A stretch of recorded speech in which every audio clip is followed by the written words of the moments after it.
Hello learners, welcome to our family learners academy. तो आज हम स्टार्ट करने वाले हैं some basics concept of chemistry. मैं ऑर्गेनिक से स्टार्ट करना चाह रहा था, बट मुझे पता चला कि जो हमारे 11th के स्टूडेंट हैं उनका बेसिक्स क्लियर नहीं है।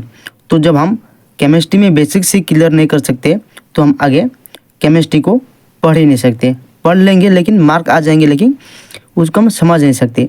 तो इसलिए ना हमें पहले बेसिक्स को स्ट्रॉन्ग करना होगा।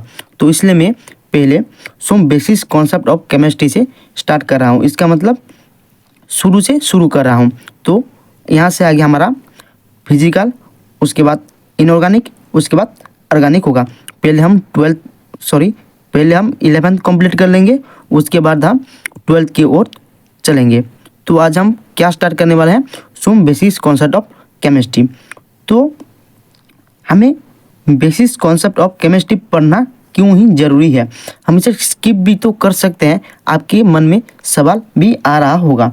तो मैं आपको बता दूं कि आपको कुछ नहीं आता, समझ लो आपको कुछ नहीं आता, कुछ नहीं, एक भी % कोई कुछ भी नहीं आता। और आप स्कूल गए और आपको स्कूल में ही पहले ही दिन टीचर ने आपको इंग्लिश की एक बुक थमा दी, वो भी क्लास फर्स्ट की एक बुक थमा दी आपको जो अल्फ़ाबेट्स हैं 26 अल्फ़ाबेट्स ए से लेकर जेड तक, वो ये भी आपको नहीं आते। तो क्या आप जो इंग्लिश की बुक टीचर ने आपको दी है वो क्या आप पढ़ पाओगे? क्या आप उस चीज़ को पढ़ पाओगे? नहीं पढ़ पाओगे। अगर किसी भी तरह आपने किसका सुना है, सुन के आपके किसी से सीख लिए हो तो आप पढ़ लोगे। अगर आप पढ़ लिए तो उसको क्या आप समझ सकते हो? नहीं समझ सकते, क्योंकि ना जो हमारे बुक है उसको पढ़ने के लिए हमें पहले तो 26 अल्फ़ाबेट जानना जरूरी होता है। उसके बाद रूल्स, ग्रामर्स, हमको ग्रामर्स जानना जरूरी होता है। तो इसलिए जब भी हमें कोई भी चीज़ स्टार्ट करने होती है तो उसका हमें बेसिक्स जानना बहुत ज़रूरी होता है। इसलिए क्या करेंगे हम, जब हम केमिस्ट्री भी शुरू कर रहे हैं तो हमें केमिस्ट्री की कुछ बेसिक्स नॉलेज होनी चाहिए। तो पहले हम पूरे बेसिक्स से स्टार्ट करेंगे कि केमिस्ट्री क्या होती है। तो हम पूरे बेसिक्स से स्टार्ट करने वाले हैं कि केमिस्ट्री क्या होती है। तो चलो स्टार्ट करते हैं कि केमिस्ट्री क्या होती है। तो केमिस्ट्री क्या होते हैं? केमिस्ट्री होती है स्टडी ऑफ मैटर। क्या होती है? Study of matter. यहाँ पे हम क्या करते हैं, यहाँ पे हम 3 चीज़ों के बारे में फोकस करते हैं। पहले तो कॉम्पोजिशन, उसके बाद आता है प्रॉपर्टीज, और उसके बाद आता है चेंजेस,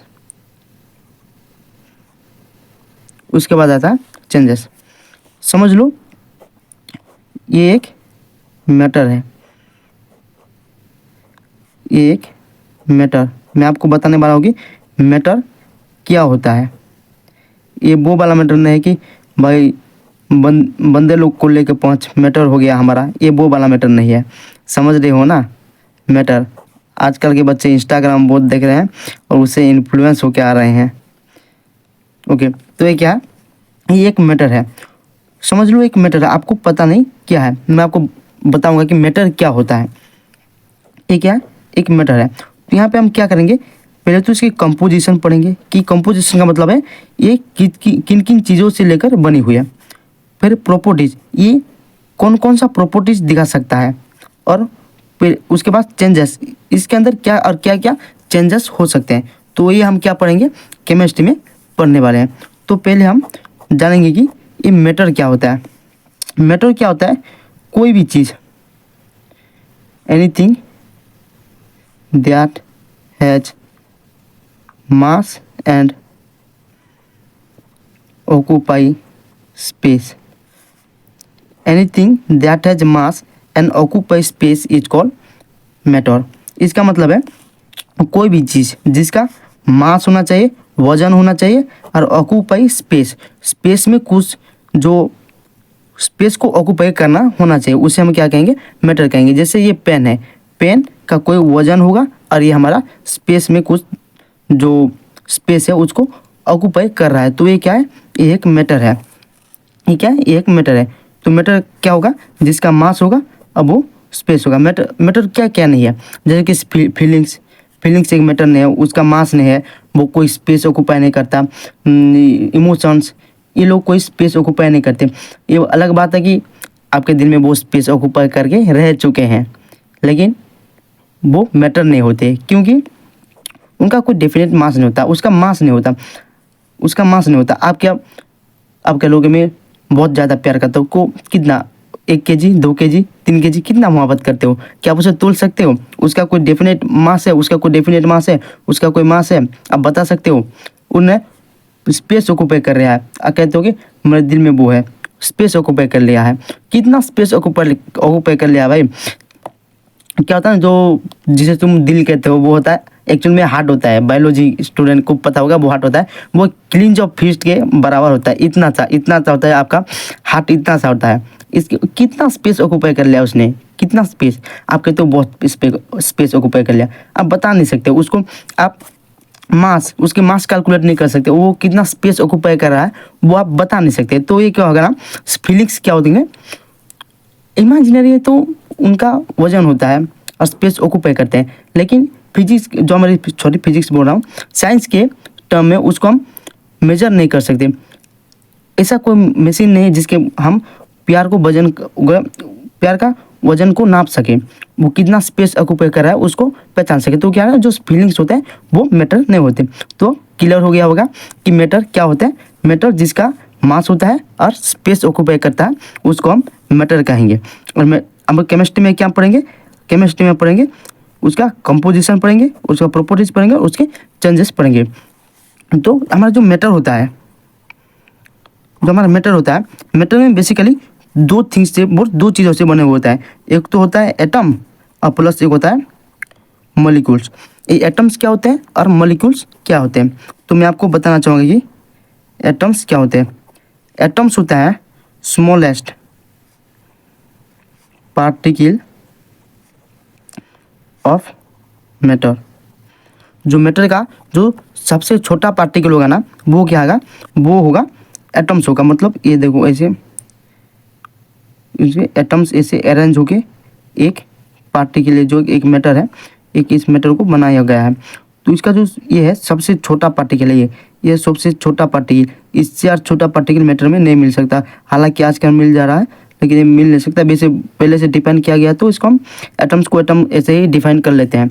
ओके, तो क्वार्क्स जैसे हैं, इलेक्ट्रॉन्स, प्रोटॉन, सब एटॉमिक पार्टिकल्स हैं, वो आजकल मिल रहे हैं। लेकिन पहले से डिफाइन कर दिया गया था कि एटम्स होता है स्मॉलेस्ट पार्टिकल ऑफ मैटर होता है। एक्चुअली इंडिपेंडेंट होता है, इलेक्ट्रॉन प्रोटॉन इंडिपेंडेंट नहीं होते, तो उसको हम स्मॉलेस्ट पार्टिकल ऑफ मैटर नहीं कहते, ये इंडिपेंडेंट होते हैं। तो एटम्स क्या होता है, एटम्स होते हैं स्मॉलेस्ट पार्टिकल ऑफ मैटर। इसे क्या कहते हैं, इसे एटम्स कहते हैं। और जो एटम्स है ना, एटम्स मिलके क्या बनाता है, मॉलिक्यूल्स बनाते हैं। क्या बनाते हैं, मॉलिक्यूल्स बनाते हैं। तो हमने जान लिया कि केमिस्ट्री क्या होता है। केमिस्ट्री होता है स्टडी ऑफ मैटर, यहाँ में हम उसका कंपोजिशन, प्रॉपर्टीज, चेंजेस पढ़ते हैं। और हमारा मैटर क्या होता है, मैटर जिसका कोई वजन हो और कोई स्पेस ऑक्यूपाई कर रहा हो, उसको हम मैटर कहते हैं। अगर किसका वजन नहीं है और स्पेस ऑक्यूपाई नहीं कर रहा है, तो हम उसे क्या, मैटर नहीं कहेंगे। और जो मैटर होता है, मैटर में बेसिकली दो थिंग्स होते हैं, एक होता है एटम्स होते हैं, एक होता है मॉलिक्यूल्स होते हैं। एटम्स और मॉलिक्यूल को लेके ही मैटर बना हुआ है, इसलिए हम केमिस्ट्री को कहते हैं study of atoms and molecule भी कहा जाता है। क्या, क्योंकि ना यहाँ पर एटम्स, मैटर जो है ना, वो एटम्स और मॉलिक्यूल से बने हुए हैं। और एटम्स क्या होते हैं, एटम्स होते हैं स्मॉलेस्ट पार्टिकल ऑफ मैटर। जो मैटर है ना, उसका जो सबसे छोटा पार्टिकल होगा ना, उसे हम क्या कहेंगे, उसे हम एटम कहेंगे। और एटम्स कंबाइन होके दो या दो से ज़्यादा एटम कंबाइन होके मिलके मॉलिक्यूल्स बनाते हैं।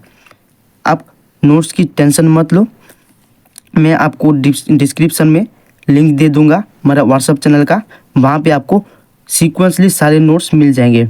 बेसिक्स ऑर्गेनिक केमिस्ट्री का तो मैंने एक ही लेक्चर किया था, उसके नोट्स हैं। मैंने सोचा कि जब फिजिकल से भी पढ़ाना है तो मैं यहाँ से नोट डालना शुरू करूँगा। तो नोट्स का टेंशन मत लो, यहाँ पर समझो, केमिस्ट्री को आप फील करो, केमिस्ट्री को मैं आपको फील कराना चाहता हूँ। केमिस्ट्री क्या होता है, तो आप केमिस्ट्री को फील करो, उसको समझो, नोट की टेंशन आप मत लो, मैं आपको नोट प्रोवाइड करूँगा। और नोट में किसी और का नहीं, मैं खुद का नोट बनाया हुआ नोट दूंगा, जिससे आपको पढ़ा रहा हूँ वैसे मैं आपको नोट दूंगा। तो ऐसा नहीं होगा कि मैं कोई और तरीके से पढ़ा रहा हूँ और नोट कोई और तरीके से है, ऐसा नहीं होगा। मैं जैसा पढ़ा रहा हूँ नोट भी वैसे होंगे। मतलब ये जैसे मैं अभी कम स्पेस में ऐसे लिख दिया, ऐसे नहीं होंगे। पर्टिकुलर जैसे बुक्स में जैसे अरेंज होके हुआ था ना, वैसे अरेंज होके नोट्स भी आपको मिल जाएंगे मेरे ये क्या है, हमारे व्हाट्सअप चैनल में मिल जाएंगे। और होता है तो मैं मेरा इंस्टाग्राम चैनल में भी ये डाल दूंगा नोट्स। तो नोट्स की आप टेंशन मत लीजिए, आप फिलहाल पढ़ाई कीजिए। लेक्चर के बाद आपको नोट्स तुरंत ही मिल जाएंगे, तो नोट की कोई टेंशन की नहीं ज़रूरत नहीं है। क्या होता है ना कि आजकल जो बच्चे होते हैं नोट्स के पीछे भागे हुए होते हैं, उनको पढ़ने से ज़्यादा नोट की टेंशन रहती है। तो आप नोट की टेंशन मत लीजिए। तो छोड़िए वो बातें, नोट्स आपको मेरे व्हाट्सअप चैनल में मिल जाएगा और इंस्टाग्राम में मिल जाएगा, मैं आपको दे दूंगा वो सारी चीज़ें। तो आप अभी फ़िलहाल क्या करते हैं, पढ़ाई पे फोकस करते हैं। तो क्या होता है ना, ये होता है मैटर के बारे में हमने इतनी सारी चीज़ें पढ़ लिए। अब क्या है, जो मैटर है, मैटर को हम क्लासीफाई करेंगे। तो कैसे क्लासिफिकेशन करते हैं उसको चलो हम जानने की कोशिश करते हैं। तो हम क्लासिफिकेशन ऑफ मैटर स्टार्ट करेंगे। तो मैटर का हम क्लासिफिकेशन करेंगे। मैटर को हम दो तरह से क्लासीफाई करते हैं। एक होता है फिजिकल क्लासिफिकेशन और एक होता है केमिकल क्लासिफिकेशन। एक होता है फिजिकल क्लासिफिकेशन और एक होता है केमिकल क्लासिफिकेशन। जो हमारे फिजिकल क्लासिफिकेशन है ना, इसे हम स्टेट ऑफ मैटर भी कहते हैं। स्टेट ऑफ मैटर भी कहा जाता है। जो फिजिकल क्लासिफिकेशन है, ये फिजिकल क्लासिफिकेशन क्या होता है, एक केमिकल क्लासिफिकेशन क्या होता है। तो फिजिकल क्लासिफिकेशन ये होता है कि हम कोई भी जो मैटर है उसको हम बाहर से ही देखेंगे, उसके अंदर नहीं जाएंगे, उसके अंदर क्या है, उसके प्रॉपर्टीज़ क्या हैं, कैसे कैसे हैं, इसके बारे में नहीं, हम बाहर से ही देखेंगे। मैटर को हम बाहर से ही देखेंगे और उसको हम क्लासीफाई करेंगे। ये होता है फिजिकल क्लासिफिकेशन, और जिसे हम स्टेट ऑफ मैटर भी कहते हैं। वैसे तो मैटर बहुत सारे स्टेट में रहते हैं, लेकिन हमें तीन ही स्टेट के बारे में पढ़ना है। एक होता है सॉलिड, एक होता है लिक्विड और एक होता है गैस। सॉलिड, लिक्विड, गैस, इन तीन स्टेट के बारे में पढ़ेंगे। ओके, तो ये है फिजिकल क्लासिफिकेशन। और एक होता है केमिकल क्लासिफिकेशन। केमिकल क्लासिफिकेशन क्या होता है, हम उसको जो हमारा मैटर है उसको हम अंदर से देखेंगे कि वो कैसा है, उसके कंपोजिशन क्या है, उसको हम देखेंगे। वो होता है केमिकल क्लासिफिकेशन। ओके, तो केमिकल क्लासिफिकेशन में क्या होता है, जो मैटर होता है, मैटर को दो तरह से क्लासीफाई किया जाता है। एक होता है प्योर सब्सटेंस और एक होता है मिक्सचर। ओके, एक होता है प्योर सब्सटेंस, एक होता है मिक्सचर। तो फर्स्ट हम क्या कहते हैं, फिजिकल क्लासिफिकेशन से शुरू करते हैं। फिजिकल क्लासिफिकेशन मैंने आपको बताया कि जो मैटर होते हैं वो बहुत सारे स्टेट में एग्जिस्ट करते हैं, लेकिन हमें तीन ही स्टेट के बारे में पढ़ना है। पहला तो होता है सॉलिड, दूसरा होता है लिक्विड और तीसरा होता है गैस। ये तीन स्टेट में हम मैटर के इन तीन स्टेट के बारे में हम पढ़ेंगे। तो सॉलिड, लिक्विड और गैस, ये सॉलिड स्टेट में क्यों पाया जाता है, मैटर है सॉलिड स्टेट में पाया जाता है, लिक्विड स्टेट में पाया जाता है, गैस स्टेट में पाया जाता है, गैसियस स्टेट में पाया जाता है। तो ये अलग अलग स्टेट में क्यों पाते हैं, इनको हम अलग अलग स्टेट में क्यों पाते हैं, इनके लिए ना दो फैक्टर्स हैं। एक होता है intermolecular force,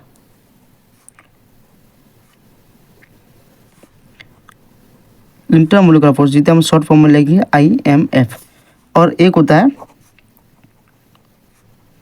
thermal energy, TE, thermal energy. एक क्या होता है, एक होता है इंटरमोलिकुलर फोर्स और एक होता है थर्मल एनर्जी। ये दो फैक्टर होते हैं जो कि हमारा जो मैटर है एक कौन सी स्टेट में रहेगा, वो सॉलिड स्टेट में रहेगा, वो लिक्विड स्टेट में रहेगा या गैसियस स्टेट में रहेगा, ये कौन डिसाइड करेगा, ये हमारे IMF और TE, इंटरमोलिकुलर फोर्स और थर्मल एनर्जी डिफाइन करेंगे। तो चलो समझने की कोशिश करते हैं कि इंटरमोलिकुलर फोर्स क्या होता है, थर्मल एनर्जी क्या होता है। रटने से ज़्यादा हमें समझने की कोशिश करना चाहिए, क्योंकि जब हम चीज़ों को समझते हैं वो हमें बहुत ज़्यादा माइंड में एब्जॉर्ब होकर रहता है। और मैं आप लोगों को मैटर बना के दिखा रहा हूँ, ऐसे होते हैं मैटर, ये एटम्स हैं, ये मॉलिक्यूल्स हैं। विजुअलाइजेशन, हमको जब विजुअलाइजेशन होगा तो बहुत ज़्यादा मन याद रहेगा, इसलिए हम क्या करते हैं, मैं आपको बना के भी बताने की कोशिश कर रहा हूँ। आई होप आप लोगों को समझ में आ रहा होगा। तो चलो हम अब समझते हैं इंटरमोलिकुलर फोर्स, जिसे हम कह रहे हैं IMF, और एक होता है थर्मल एनर्जी, जिसे हम कहते हैं, जिसे हम TE कह रहे हैं। ये दोनों क्या होते हैं? तो हम IMF इंटरमोलिकुलर फोर्स के बारे में स्टडी करते हैं। तो ये एक मैटर है, क्या है? ये एक मैटर है। तो ये इसमें क्या होगा, मैंने आपको जैसे बताया, मैटर में एटम्स भी होते हैं और मॉलिक्यूल्स भी होते हैं। ये लो, मैं आपको बना के दिखा रहा हूँ, एटम्स और मॉलिक्यूल्स, थोड़ा थोड़ा दूर दूर बना रहा हूँ, गैप दे देके, लेकिन ये लोग क्लोजली भी हो सकते हैं, दूर भी हो सकते हैं। ये आगे चल के पढ़ेंगे कि कब दूर होंगे और कब पास होंगे। ये क्या है? ये एटम्स या मॉलिक्यूल्स हैं, पार्टिकल्स हैं, मैटर के पार्टिकल्स हैं, एटम्स मॉलिक्यूल हैं। तो क्या होता है ना, ये जो एटम्स और मॉलिक्यूल हैं, इनके बीच में, अगर ये एटम्स हैं, इनके बीच में क्या होता है, फोर्स ऑफ अट्रैक्शन, कितना फोर्स ऑफ अट्रैक्शन है, उसे हम इंटरमोलिकुलर फोर्स कहते हैं। अगर ये मॉलिक्यूल्स हैं, मॉलिक्यूल्स के बीच में, मॉलिक्यूल्स क्या होता है, दो एटम मिलके एक मॉलिक्यूल्स बनाते हैं। तो मॉलिक्यूल्स हैं, मॉलिक्यूल्स के बीच में कितना फोर्स ऑफ अट्रैक्शन है, उसे हम क्या कहते हैं, उसे हम इंटरमोलिकुलर फोर्स कहते हैं। तो इंटरमोलिकुलर फोर्स क्या होता है? इंटरमोलिकुलर फोर्स क्या होता है? Force of attraction between atoms और मॉलिक्यूल्स। क्या होता है? फोर्स ऑफ अट्रैक्शन क्या होता है, सॉरी, इंटरमोलिकुलर फोर्स क्या होता है? इंटरमोलिकुलर फोर्स होता है, इंटरमोलिकुलर फोर्स होता है force of attraction between atoms and molecule को क्या कहते हैं? हम कहते हैं इंटरमोलिकुलर फोर्स कहते हैं। ये कैसे, ये जो मैटर है उसका स्टेट को डिफाइन कर रहा है।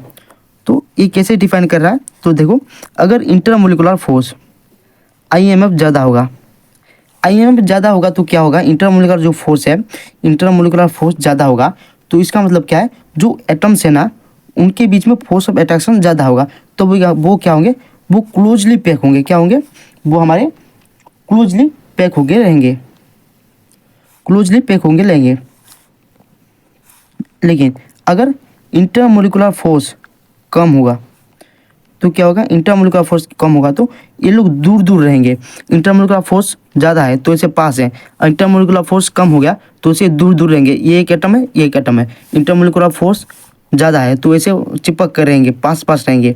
ओके, अगर इनके बीच में इंटरमोलिकुलर फोर्स कम है तो ऐसे क्या होंगे, ये दोनों बिछड़ जाएंगे, ऐसे ऐसे दूर हो जाएंगे। तो ये क्या होगा, जब इंटरमोलिकुलर फोर्स ज़्यादा होगा तो ये फार फ्रॉम ईच अदर,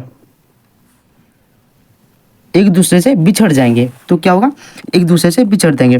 तो अब आगे जाके पढ़ोगे कि क्लोजली, जब पार्टिकल क्लोजली होते हैं तो ये सॉलिड कहलाते हैं, और ये जब दूर होते हैं तो ये गैस कहलाते हैं। जब आगे जाके पढ़ेंगे, ऐसे ही ये लोग स्टेट डिफाइन करते हैं। और लिक्विड कब कहलाएगा, ना सॉलिड से कम होगा और लिक्विड से ज़्यादा होगा जब उनका इंटरमोलिकुलर फोर्स, तो वो क्या होगा, वो लिक्विड कहलाएगा।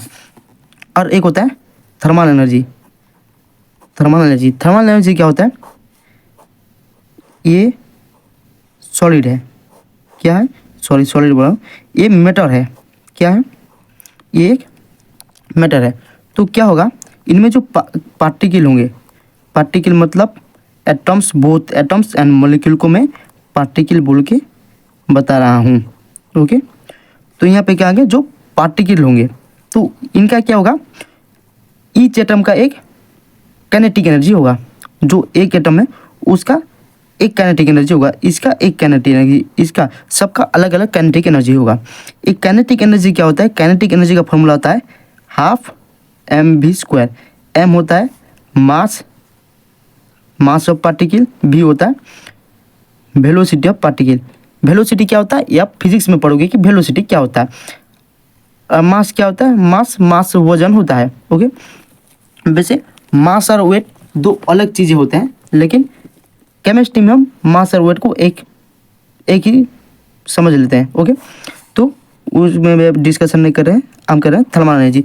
थर्मल एनर्जी क्या होता है, थर्मल एनर्जी जो काइनेटिक एनर्जी क्या होता है, काइनेटिक होता है हाफ mv²। कोई पार्टिकल है, ये पार्टिकल है, इसको चलने के लिए कितना एनर्जी चाहिए उसको हम कहते हैं काइनेटिक एनर्जी। तो ये एक एटम है, उनको इसे चलने के लिए कितना एनर्जी चाहिए उसे हम काइनेटिक एनर्जी कहेंगे। उसका काइनेटिक एनर्जी वो होगा, इसको चलने के लिए जितना एनर्जी चाहिए होगा उसका काइनेटिक एनर्जी उतना उसका काइनेटिक एनर्जी होगा। इसको चलने के लिए जितना एनर्जी चाहिए होगा उसका काइनेटिक एनर्जी उतना होगा। तो काइनेटिक एनर्जी क्या होता है, काइनेटिक एनर्जी होता है हाफ mv², और काइनेटिक एनर्जी किसी भी पार्टिकल को चलने के लिए कितना एनर्जी चाहिए उसे हम काइनेटिक एनर्जी कहते हैं। तो थर्मल एनर्जी क्या होता है, थर्मल एनर्जी क्या होता है, थर्मल एनर्जी होता है total kinetic energy of the system, total kinetic energy of the system, और इसे बोल सकते हो total kinetic energy of the system और sum of kinetic energy of all particle of the system. इसका कहने का मतलब है कि इन सारे पार्टिकल हैं, इन सबका काइनेटिक एनर्जी को जब हम ऐड करेंगे तो उसको थर्मल एनर्जी कहेंगे। तो उसको हम थर्मल एनर्जी कहेंगे। तो थर्मल एनर्जी क्या होता है, आई होप आप लोगों को समझ में आ गया होगा। तो थर्मल एनर्जी क्या होता है हम लोग ये समझ ले। तो थर्मल एनर्जी कैसे किसी भी मैटर का स्टेट को डिफाइन कर रहा है। तो सोचो अगर थर्मल एनर्जी किसका बहुत ज़्यादा है तो क्या होगा, उसका पार्टिकल का काइनेटिक, ईच पार्टिकल का काइनेटिक एनर्जी, सबका काइनेटिक एनर्जी क्या होगा, काइनेटिक एनर्जी क्या होगा, सबका ज़्यादा होगा। तो वो रैंडमली मोशन कर रहे होंगे तो वो लोग फार फ्रॉम ईच अदर होंगे, far from each other, randomly motion कर रहे होंगे तो फार फ्रॉम ईच अदर होंगे। अगर थर्मल एनर्जी कम होगा, थर्मल एनर्जी कम होगा तो क्या होगा, वो लोग स्टेबल होंगे, क्लोजली पैक होंगे। तो वो क्या होगा, क्लोजली पैक होंगे। ओके, तो क्या हम इंटरमोलिकुलर फोर्स IM भी जान ले, और एक होता है थर्मल एनर्जी, एक चीज़ भी जान ले। आपको और एक चीज़ होता है उसे कहते हैं, जो हम आगे अब पढ़ेंगे ना सॉलिड के बारे में, तो उसके प्रॉपर्टीज में हम लिखेंगे। तो एक होता है हमारा इंटरमोलिकुलर डिस्टेंस, जिसको IMD कहते हैं, इंटरमोलिकुलर डिस्टेंस। इंटरमोलिकुलर डिस्टेंस होता है दो मॉलिक्यूल्स या दो एटम्स के बीच में कितना डिस्टेंस है, इस डिस्टेंस को क्या कहते हैं, इस डिस्टेंस को कहते हैं इंटरमोलिकुलर डिस्टेंस। और एक होता है डेंसिटी, डेंसिटी क्या होता है, डेंसिटी होता है मास बटा वॉल्यूम, मास बाय वॉल्यूम। तो पर यूनिट वॉल्यूम में कितना मास होगा इसे हम डेंसिटी कहेंगे। ये सोचो, ये 1 यूनिट वॉल्यूम है तो इसमें कितना मास होगा, अगर मास ज़्यादा होगा इसमें मास अगर ज़्यादा होगा तो उसका डेंसिटी ज़्यादा होगा। अगर ये 1 यूनिट के वॉल्यूम में अगर मास कम है तो इसका डेंसिटी कम होगा। और ऐसा भी हो सकता है कि मास 5 kg मास ही है, 5 kg मास है, और इसका जो नेक्स्ट पेज में आपको समझाने की करता हूँ डेंसिटी क्या होता है। तो और एक चीज़ होता है वो होता है डेंसिटी से हम D से डिनोटेट करते हैं। तो डेंसिटी क्या होता है, डेंसिटी का फॉर्मूला होता है मास बाय वॉल्यूम। क्या होता है, मास बाय वॉल्यूम। तो ये कहा होता है जो डेंसिटी है वो डायरेक्टली प्रोपोर्शनल टू मास होता है, और density inversely proportional to volume होता है। डायरेक्टली प्रोपोर्शनल का मतलब क्या होता है और इनवर्सली प्रोपोर्शनल का मतलब क्या होता है, दोनों का साइन एक ही है। ये है डायरेक्टली प्रोपोर्शनल, इनवर्सली प्रोपोर्शनल। बस डायरेक्टली प्रोपोर्शनल में हम ऐसे लिख देते हैं, इनवर्सली प्रोपोर्शनल में 1/समथिंग। ओके, अगर density inversely proportional to volume तो 1/वॉल्यूम।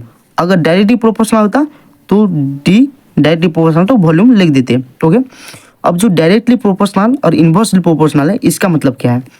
डायरेक्टली प्रोपोर्शनल का मतलब है अगर मास बढ़ेगा तो डेंसिटी बढ़ेगा, अगर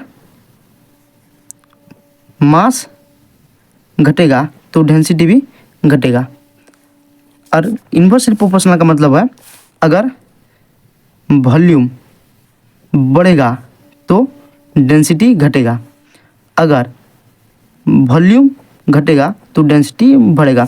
इसका मतलब डायरेक्टली का मतलब यह होता है कि लिनियरली अगर मास बढ़ रहा है तो डेंसिटी भी बढ़ेगा, अगर मास घट रहा है तो डेंसिटी भी घटेगा। और इनवर्सली प्रोपोर्शनल का मतलब होता है ऑपोजिट, अगर वॉल्यूम बढ़ रहा है क्या, क्योंकि ना हमारा डेंसिटी और वॉल्यूम इनवर्सली प्रोपोर्शनल है ना, तो अगर डेंसिटी वॉल्यूम बढ़ रहा है तो डेंसिटी घटेगा, अगर वॉल्यूम घट रहा है तो डेंसिटी बढ़ेगा। ओके, ये होता है क्या, डेंसिटी। और डेंसिटी क्या होता है, डेंसिटी होता है मास बटा वॉल्यूम।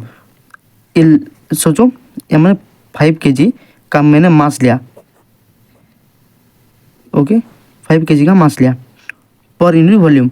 अगर मैं यहाँ पर 5 kg रखता हूँ तो इसका डेंसिटी कुछ आएगा, समथिंग आएगा। ओके, मान लो इसका डेंसिटी x आया और मैं उस 5 kg को ही इतनी सी जगह पे रख दिया, क्या इतनी सी जगह में 5 kg को रख दिया, तो इसका डेंसिटी y आएगा। तो x और y में से कौन ज़्यादा है, तो यहाँ पर क्या है, यहाँ पर भी 5 kg, यहाँ पर भी 5 kg, मतलब मास कांस्टेंट है। क्या बड़ा, जो एरिया था, सॉरी जो वॉल्यूम था, ये वॉल्यूम क्या हुआ, पहले घटा या बढ़ा, वॉल्यूम घटा, क्या हुआ, वॉल्यूम घटा, तो डेंसिटी बढ़ेगा। वॉल्यूम घटा है तो डेंसिटी बढ़ेगा, तो डेंसिटी इसका ज़्यादा होगा। ओके, समझ में आया कि डेंसिटी क्या होता है। और एक एग्जाम्पल, अगर ए वॉल्यूम सेम है, इन दोनों का वॉल्यूम सेम है, क्या है, यहाँ पे मास सेम था, यहाँ पे क्या है, वॉल्यूम सेम है। ओके, यहाँ पे वॉल्यूम सेम है, तो मान लो यहाँ पर मैंने 5 kg रखा तो इसका जो डेंसिटी आया वो x आया। पहले मैंने 3 kg रखा तो इसका डेंसिटी y आया। तो डेंसिटी किसका ज़्यादा आया, तो यहाँ पर क्या है, वॉल्यूम कांस्टेंट है, वॉल्यूम, तो वॉल्यूम को छोड़ दो, अब मास डिपेंड करेगा, मास जिसका ज़्यादा होगा डेंसिटी उसका ज़्यादा होगा। तो मास इसका ज़्यादा है तो डेंसिटी इसका ज़्यादा होगा। ओके, ये डेंसिटी है, डेंसिटी ज़्यादा होगा। तो आई होप आप लोगों को समझ में आएगा होगा डेंसिटी क्या होता है। मैं फिर से आपको इंटरमोलिकुलर डिस्टेंस के बारे में बताता हूँ। IMD जो होता है inter molecular distance. Intermolecular distance क्या होता है, जब भी कोई एक मैटर है, ऐसे कोई एक मैटर है तो यहाँ पे इतने पार्टिकल रहे होंगे, तो ये जो पार्टिकल है ना, इनके बीच में डिस्टेंस कितना है, ये जो डिस्टेंस है, ये डिस्टेंस क्या कहलाती है, ये कहलाती है intermolecular distance. Okay, I hope आप लोगों को समझ में आ गया होगा। तो हमने क्या क्या पढ़ा, इंटरमोलिकुलर फोर्स, फिर दूसरा थर्मल एनर्जी, फिर तीसरा डेंसिटी, और फिर चौथा हमने पढ़ा, क्या पढ़ा, डेंसिटी, और ये पढ़ा हमने IMD इंटरमोलिकुलर डिस्टेंस। ओके, अब हम जो मैटर है उसको हम क्लासीफाई करेंगे। हम क्लासीफाई कर लिया है, एक सॉलिड, एक लिक्विड और एक गैस। अब हम उसके बारे में इंडिविजुअल पढ़ेंगे, सॉलिड क्या होता है, लिक्विड क्या होता है, गैस क्या होता है। चलो स्टार्ट करते हैं। फर्स्ट पढ़ने हैं सॉलिड के बारे में। पहले हम सॉलिड के बारे में पढ़ेंगे, उसके बाद गैस, उसके बाद लिक्विड। क्योंकि ना जब आप सॉलिड और गैस अच्छे से पढ़ लेते हो तो लिक्विड आपको समझ में आ जाएगा। तो सॉलिड, मैंने जैसे पेन पकड़ा है, ये पेन क्या है, एक सॉलिड है। आप जिस मोबाइल से देख रहे हो वो क्या है, वो भी सॉलिड है। तो सॉलिड क्या होता है ना, देखो आप ऑब्जर्व करो कि आपके आसपास जितने भी चीज़ें हैं जो सॉलिड हैं उसको आप ऑब्जर्व करो। तो सॉलिड में क्या होता है ना, जो उसका जो पार्टिकल होते हैं, ये जो पार्टिकल है, ये लोग आपस में बहुत पास होते हैं, इसे पास होते हैं। वो पानी के जैसे, पानी क्या है, पानी एक लिक्विड है, पानी की जैसे ये बहते नहीं हैं, एक ही जगह में रहते हैं। और ये क्या होता है, इनके जो पार्टिकल हैं ये बहुत पास होते हैं। ये क्या होते हैं, इनके बहुत पास होते हैं। इनके पार्टिकल बहुत पास हैं, तो ये क्या होगा, इनमें जो फास्ट, क्या हमने क्या पढ़ा था, पहले हम प्रॉपर्टी लिखते हैं, क्या करोगे, particle close to each other, क्या particle close to each other. तो जब particle close to each other हैं तो इनमें क्या होगा, इनका जो है intermolecular force very high intermolecular force होगा।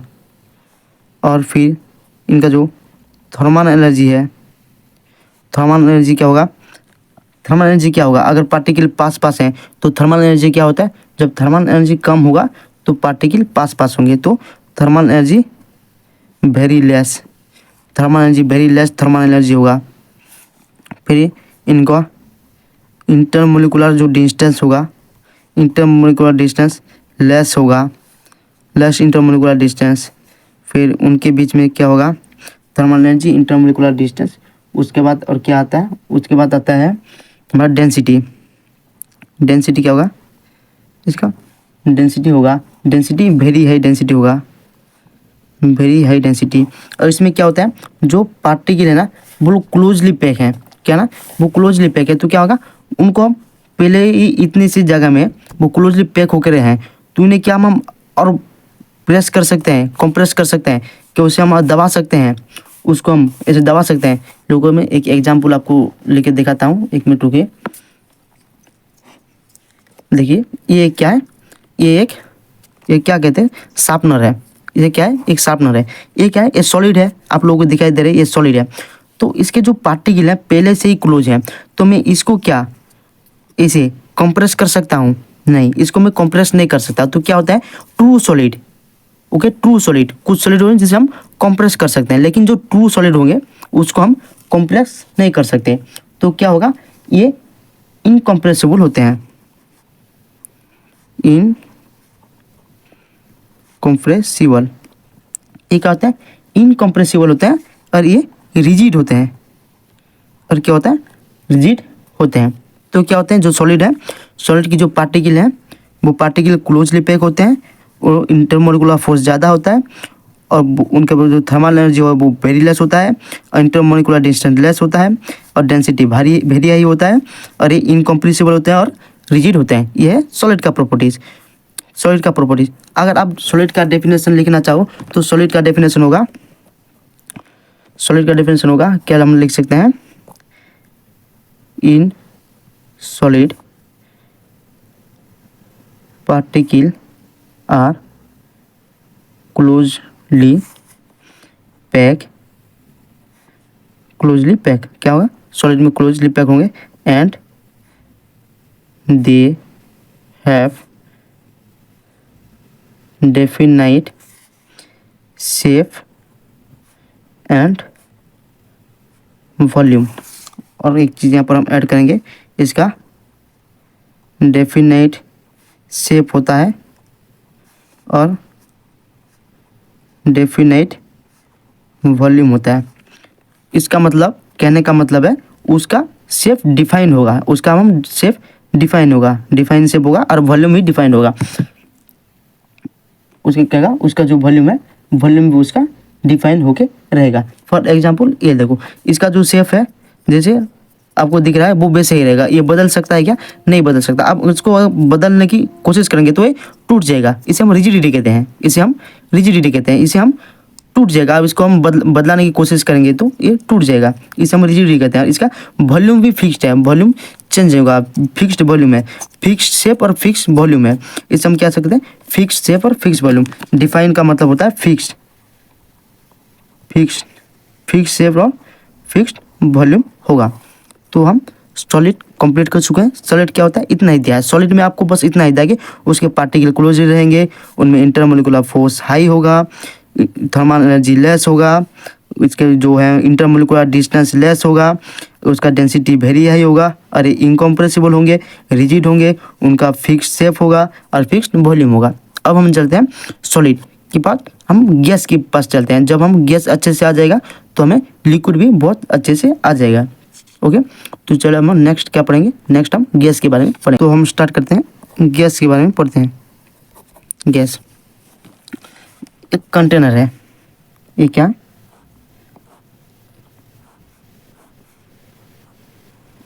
एक कंटेनर है, अब मैंने यहाँ पर गैस रखा है, गैस, तो ये क्या होंगे, ऐसे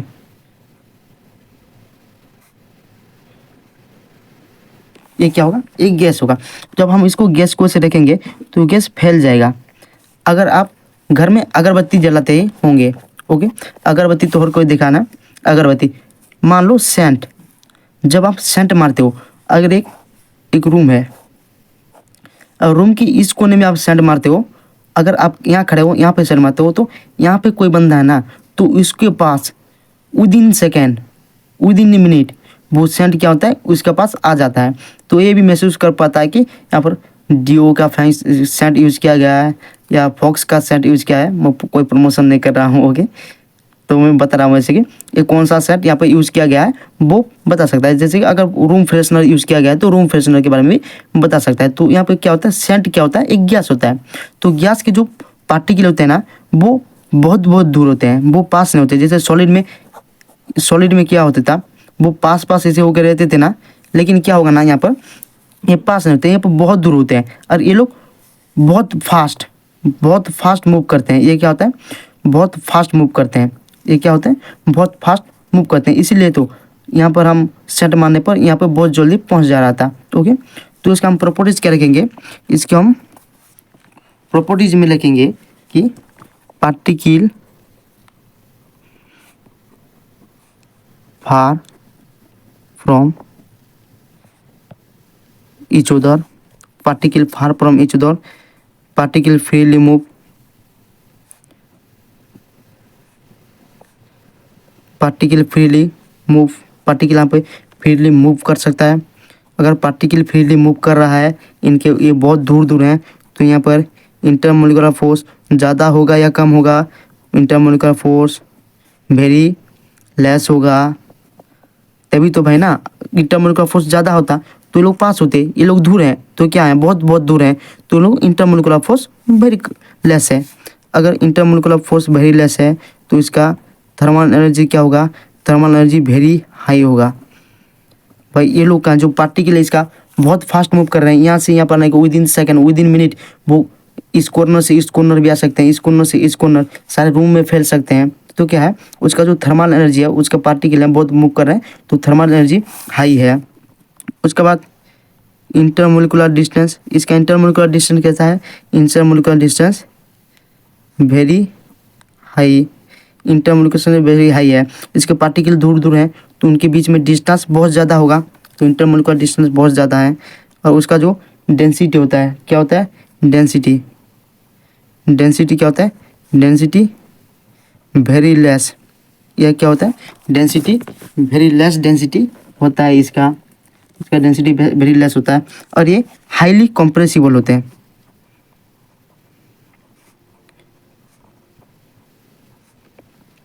हाईली कंप्रेसिबल।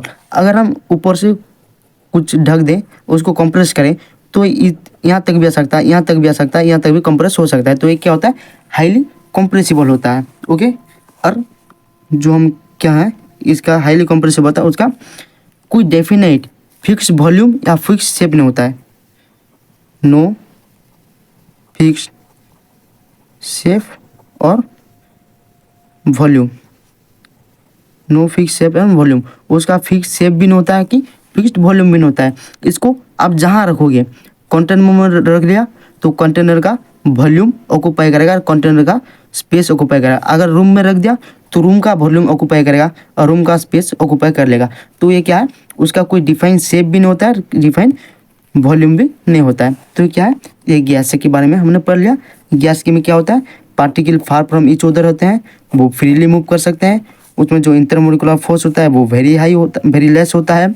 और थर्मल एनर्जी होता है वेरी हाई, थर्मल एनर्जी होता है, वेरी हाई थर्मल एनर्जी होता है।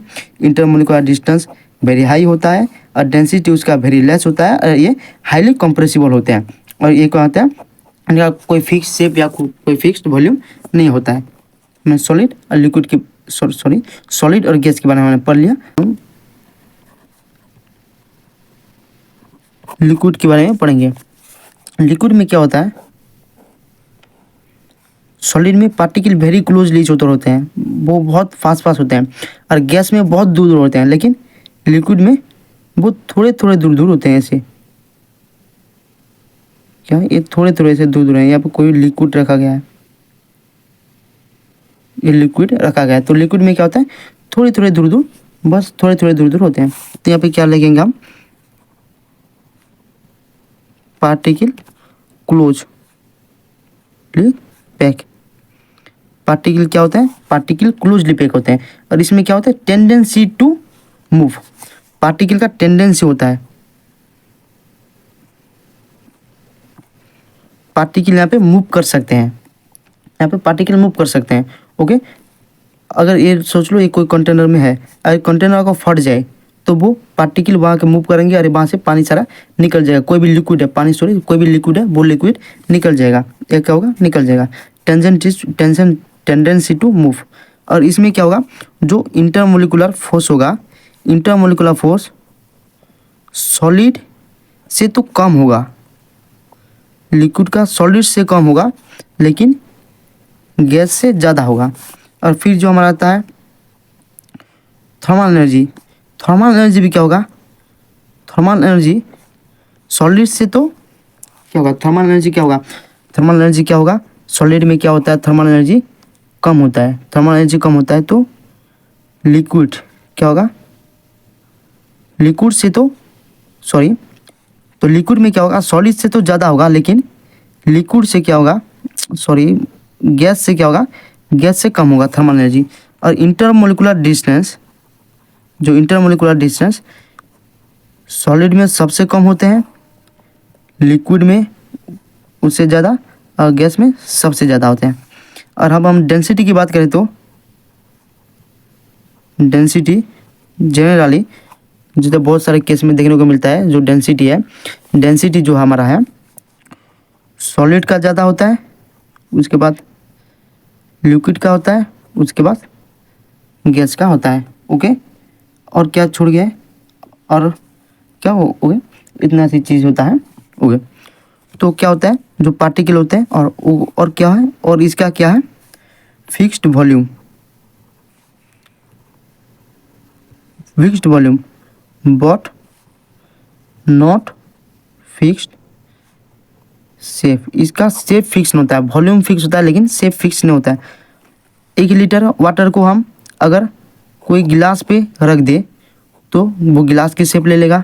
कोई अगर हम टेस्ट ट्यूब में रख दे 1 लीटर वाटर या 1000 ग्राम वाटर, तो वो ट्यूब का शेप ले लेगा। अगर हम उसे कोई फ्लैक्स में डाल दे तो वो फ्लैक्स का शेप ले लेगा। तो इसका क्या ना, कोई फिक्स शेप नहीं होता है, लेकिन इसका जो वॉल्यूम होता है, वॉल्यूम डिवाइन होता है। 1 ग्राम का सॉरी अगर 1 लीटर है तो 1 लीटर ही रहेगा। वो यहाँ से लाने से बढ़ेगा नहीं, कि यहाँ से लाने पर वो कमेगा, घटेगा नहीं। क्या होगा, उसका जो वॉल्यूम है वो फिक्स रहेगा, लेकिन शेप चेंजेस होगा। यहाँ पर गिलास पे गिलास का शेप, ट्यूब पे ट्यूब का शेप, यहाँ पर कोई कंटेनर है तो उस कंटेनर का शेप ले लेगा। ओके, तो अब हम पढ़ लिए सॉलिड, लिक्विड और गैस, इन तीनों के बारे में अब पढ़ लिए। जो नोट करके लिखने का एक चीज़ है कि हम नोट करके यहाँ पर एक चीज़ लिख सकते हैं कि यूजुअली जनरली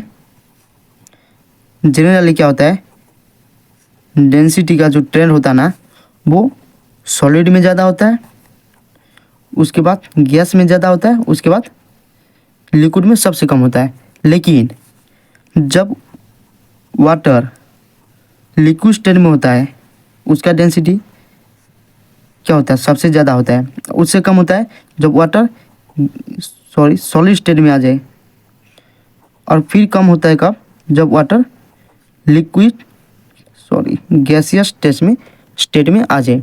ओके, ऐसा क्यों होता है कि जनरली तो सॉलिड में ज़्यादा होना चाहिए, लेकिन यहाँ पर लिक्विड में ज़्यादा क्यों होता है, क्योंकि ना जब हम लिक्विड स्टेट में देखते हैं, जो वहाँ पर जो वाटर के जो मॉलिक्यूल होते हैं, देखो ऐसे H2 है ना, H2 के ऐसे मॉलिक्यूल होता है, तो एक ऑक्सीजन के साथ 2 हाइड्रोजन ऐसे बॉन्ड बनाते हुए रहेंगे। तो यहाँ पे लिक्विड में क्या होता है, जो इनके बीच में जो बॉन्ड होता है ऐसे बॉन्ड होता है, एवं टूटता रहता है, ये लोग स्पिनिंग करते रहते हैं। तो इनमें क्या होता है, जो वॉल्यूम है उनका वॉल्यूम ज़्यादा होता है, लेकिन जब सॉलिड स्टेट में आते हैं तो उनका टेम्परेचर घटा दिया जाता है। टेम्परेचर घटाने की वजह से ये लोग एक स्पेसिफिक ऐसे शेप ले लेते हैं, कि ऐसे एक शेप ले लेते हैं, जिसकी वजह से क्या होता है, ये लोग हमारा क्या कहते हैं उसको, केज जैसे एक शेप ले लेते हैं, उनके बीच में वैक्यूम आ जाता है, तो इसका क्या होता है, वॉल्यूम बढ़ जाता है। और वॉल्यूम बढ़ेगा तो क्या होगा, डेंसिटी घटेगा ही घटेगा। क्या होता है, वॉल्यूम बढ़ जाता है और डेंसिटी घट जाता है। ओके, तो आई होप आप लोगों को समझ में आ गया होगा कि वाटर की केस में ऐसा क्यों होता है। तो हमने फिजिकल क्लासिफिकेशन ख़त्म कर लिए। अब क्या करेंगे, आप केमिकल क्लासिफिकेशन स्टार्ट करेंगे। केमिकल क्लासिफिकेशन एक छोटा सा ही 5-10 मिनट का टाइम लेगा, इतना ही होगा। ओके, तो अब क्या हम स्टार्ट करेंगे। अब हम स्टार्ट करने वाले हैं केमिकल क्लासिफिकेशन। मैटर का फिजिकल क्लासिफिकेशन ख़त्म कर लिया, अब हम मैटर का केमिकल क्लासिफिकेशन स्टार्ट करेंगे। जो मैटर है, मैटर को केमिकल क्लासिफिकेशन का मतलब क्या होता है। केमिकल क्लासिफिकेशन का मतलब होता है, फिजिकल क्लासिफिकेशन में हम मैटर को बाहर से देखते हैं, लेकिन केमिकल क्लासिफिकेशन में हम मैटर को अंदर से देखते हैं कि उसमें क्या क्या कंपोजिशंस है, वैसे हम देखते हैं, उसे हम कहते हैं केमिकल क्लासिफिकेशन। तो केमिकल क्लासिफिकेशन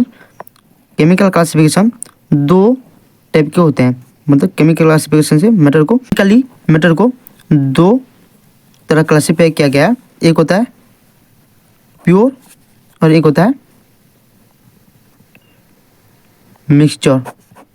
प्योर में क्या होता है, प्योर में ओनली 1 टाइप ऑफ पार्टिकल, वो पार्टिकल एटॉम भी हो सकते हैं और मॉलिक्यूल भी हो सकते हैं। और इसमें क्या होगा, fixed composition.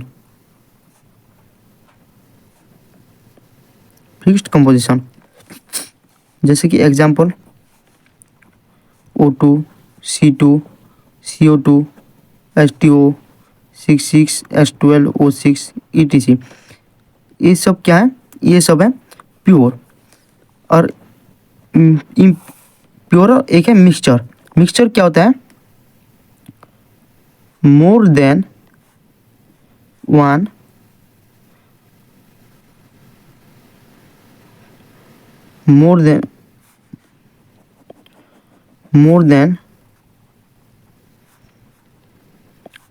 Two types of pure atom.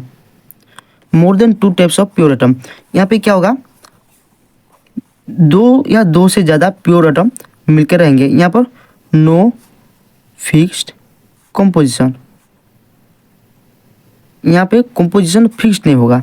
Okay, जैसे एग्जांपल एयर, सॉल्यूशन, ये क्या है, ये मिक्सचर्स हैं। ओके, ये मिक्सचर्स हैं। और क्या होगा, और वाटर, यहाँ पर जो हम वाटर की बात कर रहे हैं ये डिस्टिल वाटर होगा। डिस्टिल वाटर प्योर होता है, और जो हमारा नॉर्मल वाटर होता है वो मिक्सचर्स होता है। मिक्सचर्स क्यों होते हैं ये हम अभी जानने की कोशिश करेंगे। तो प्योर क्या होता है, प्योर पे ओनली 1 टाइप ऑफ पार्टिकल होते हैं और फिक्स्ड कंपोजिशन है।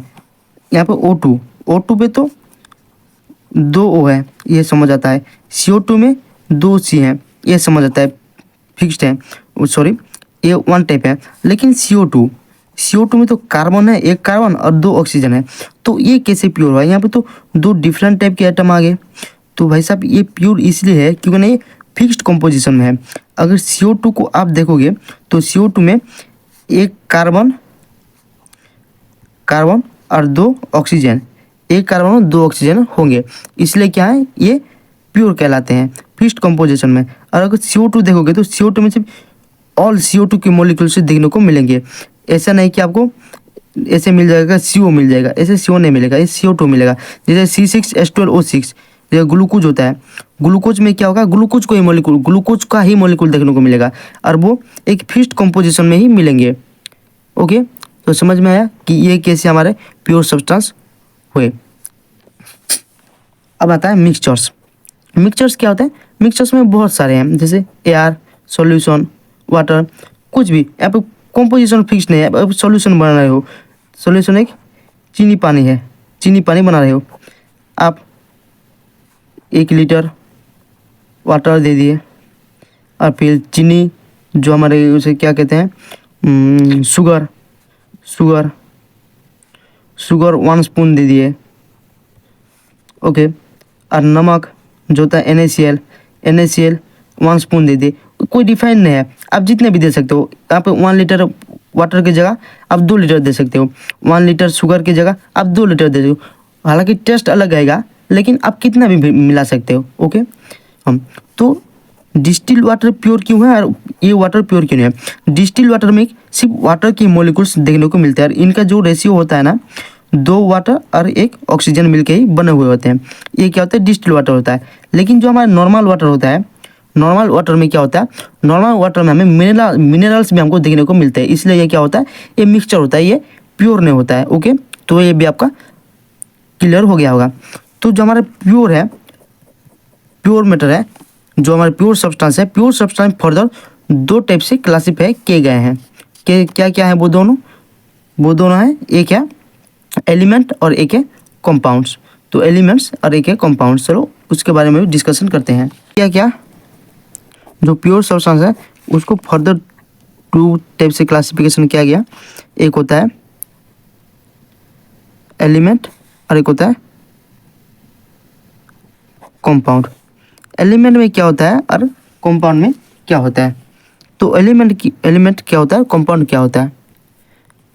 तो प्योर सब्सटेंस है, प्योर सब्सटेंस एक एलिमेंट और एक कंपाउंड। एलिमेंट क्या होता है? एलिमेंट में ओनली 1 टाइप ऑफ एटम देखने को मिलते हैं।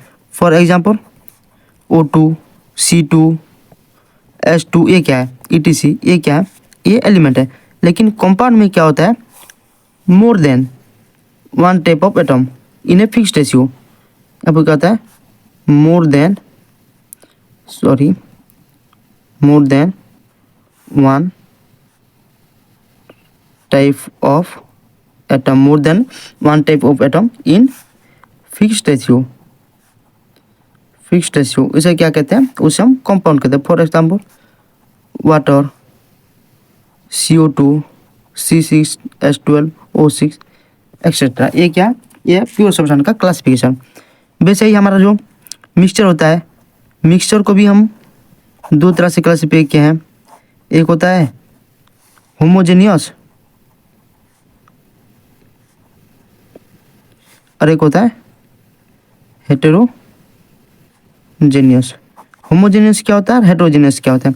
होमोजेनियस में क्या होता है ना, ये आप एक सॉल्यूशन बनाए हो, तो इसमें क्या होगा? इस सॉल्यूशन में अगर ये शुगर सॉल्यूशन है, तो यहाँ पर अगर 1 स्पून शुगर सॉल्यूशन लोगे तो ये जितना मीठी लगेगा तो ये भी उतना मीठी लगेगा, यहाँ पर भी उतना मीठी लगेगा, यहाँ पर भी उतना मीठी लगेगा, वहाँ पर भी उतना मीठी लगेगा। तो इसका मतलब है कि यहाँ पर यूनिफॉर्मली जो मिक्सचर है यूनिफॉर्मली मिल चुका है। लेकिन हेटेरोजेनियस में क्या होगा? हेटेरोजेनियस में ऐसे, हेटेरोजेनियस मिक्सचर पानी में आप बाली मिला दिए तो बाली मिला देगा, बाली यहाँ पर ऐसे सबसे ज़्यादा बाली यहाँ पर मिलेगा और जो सबसे छोटे छोटे होंगे वो यहाँ ऊपर मिलेगा। तो यहाँ पे क्या अलग अलग दिखाई देंगे। ओके, तो ये है होमोजेनियस, एक होता है हेटेरोजेनियस। तो आज का लेक्चर यहाँ पे कंप्लीट होता है। तो आज हमने क्या पढ़े? एक तो हमने मैटर के बारे में पढ़ा, एक एटम, उसके बाद एटम, फिर मॉलिक्यूल्स, फिर हम पढ़े इंटरमोलिकुलर फोर्स, उसके बाद पढ़े थर्मल एनर्जी, उसके बाद पढ़े हम इंटरमोलिकुलर डिस्टेंस, डेंसिटी, उसके बाद हम क्लासिफिकेशन पढ़े और उसके जो फैक्टर्स हैं वो फैक्टर्स पढ़ लिए हम और उसके क्लासिफिकेशंस कर लिए। आज के लिए इतना ही, तो कल आगे से शुरू करेंगे। और आज जितना पढ़ाया गया है इस सब का नोट आप सबको मेरे व्हाट्सएप चैनल में मिल जाएगा, मैं आपको वहाँ पे नोट प्रोवाइड कर दूँगा। तो मेरे व्हाट्सएप चैनल में आप लोग जुड़ के रहिए, आपको वहाँ पे नोट मिल जाएगा। और हम यहाँ पे कंप्लीट 11th यहाँ पे हम कंप्लीट 11th को हम कंप्लीट करने वाले हैं और कंप्लीट 11th कंप्लीट होने के बाद हम 12th में जाएंगे। तो जो लोग फ्रेशर्स हैं उनके लिए एक अपॉर्चुनिटी है कि वो मेरे साथ यहाँ पर मेरे साथ जुड़ सकते हो और आगे बढ़ सकते हो। मैं पूरे फ्रेश से पढ़ाऊँगा और बेसिक से पढ़ाऊँगा। आज का लेक्चर था हमारा वो यहाँ पर ख़त्म होता है, तो हम कल आगे से शुरू करेंगे। तो हमारे नेक्स्ट लेक्चर में हम आगे से शुरू करने वाले हैं।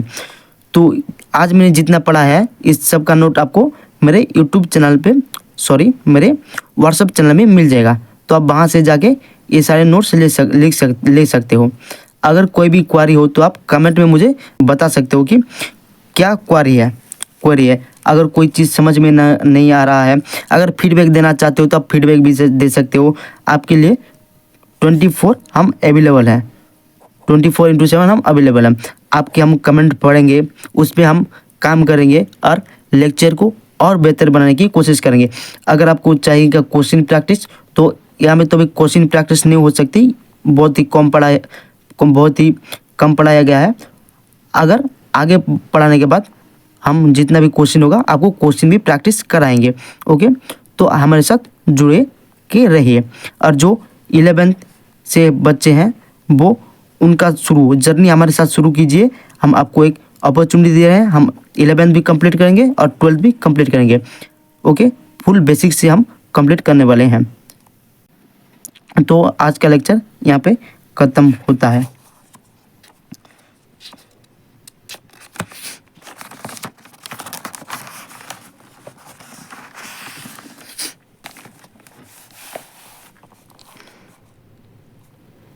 तो लेक्चर आज का हम यहाँ से कंप्लीट होता है।